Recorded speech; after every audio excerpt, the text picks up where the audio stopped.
Oh shit! Oh shit!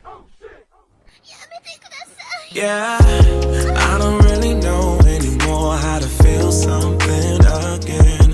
Think I'm just scared of falling.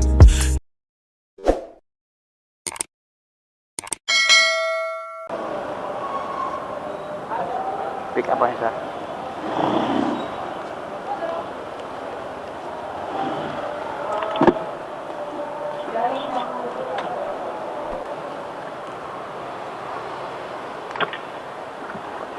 Oh shit! Oh shit! Yeah, I don't really know anymore how to feel something again. Think I'm just scared of falling.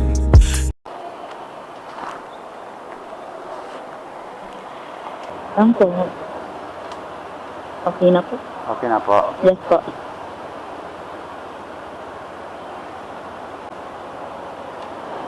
Sa Bilyonggo to ma'am, tama?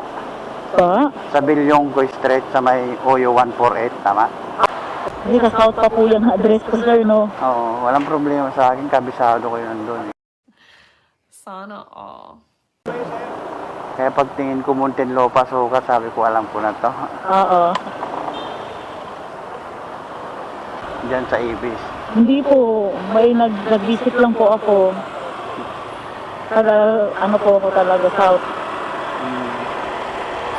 Talagang kahit malayo, Malayo nga po eh. nag-effort ka pa talaga mamasyal dito sa Cubao. Hindi ko in-expect na sobrang layo pala niya. Ngayon lang ba kayo napagawi dito? Ay, nabagawi naman ako sa Araneta. Yung Ibis, parang bago kasi siya eh. Oh, bagong tayo. Kaibigan nyo rin. Pinsan ko po, Sana all. try mag-apply dito. Saan probinsya yan? Sa Cebu po. Bisaya. Yeah, boy. Sa hospital po. St. Luke? St. Luke. Sa QC. Sa QC. Opo. Ako po sa Isan ako eh. Asian Medical Hospital. Opo. Parehas kayong nurse pa. Opo. Experience lang muna. Bago mag-abroad. Oo, kahit maliit yung sahod dito. Yun naman talaga yung minsan kinukuha nila experience tapos Oh my God! Wow! ibang opportunity nag-grab na sila sa iba eh. Oo. Maganda kasi is magandang hospital na yung experience. Private talaga. Matagal na rin kayo dyan sa Asia, no? Since, ay hindi naman masyado. Magto 2 years pa lang ako eh. Ay, buti di kayo nabulan ng pandemic doon. Tapos matapos na? Ay, 2021. Oo. Ano po? Isang jeep, tapos lalakarin pag papasok.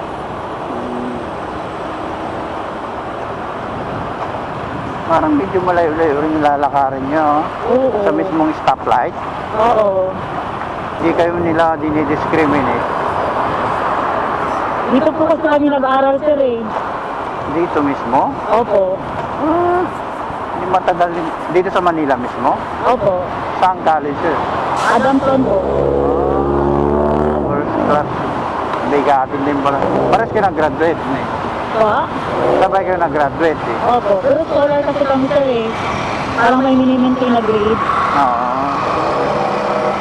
Higher 90 o higher 80. Kasi sa dami ng competition, sir, tapos mahal naman din na tuition sa amin.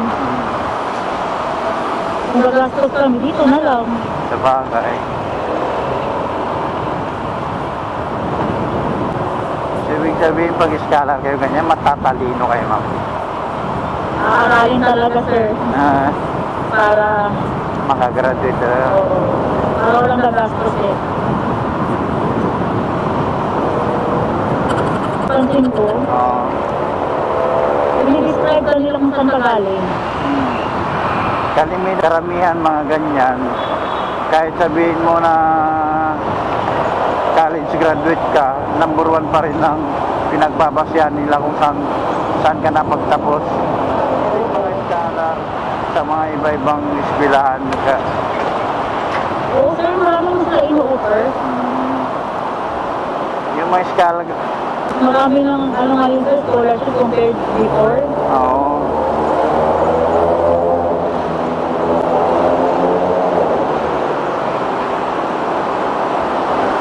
Hindi, grabing pagtsatsagan nyo yan kahit malayo ka sa pamilya, kahit ma-homesick talaga na. Hindi naman. Oo, ilan lang naman yung mabilis yung 4 na taon sir. Kasi pag hindi yung magsakripisyo, matatalo ka lang, di ba?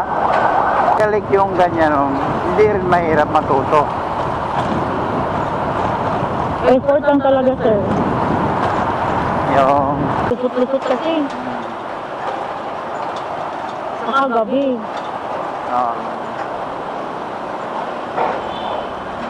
Ngayon kasi mula dun sa Sukat hanggang dito sa Cubao, 2 sakay ka lang. Yeah? Isang jeep, isang MRT. Oo. Pero mabagal lang talaga.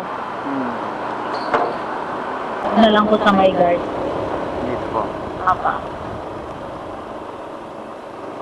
Shout kayo kuya.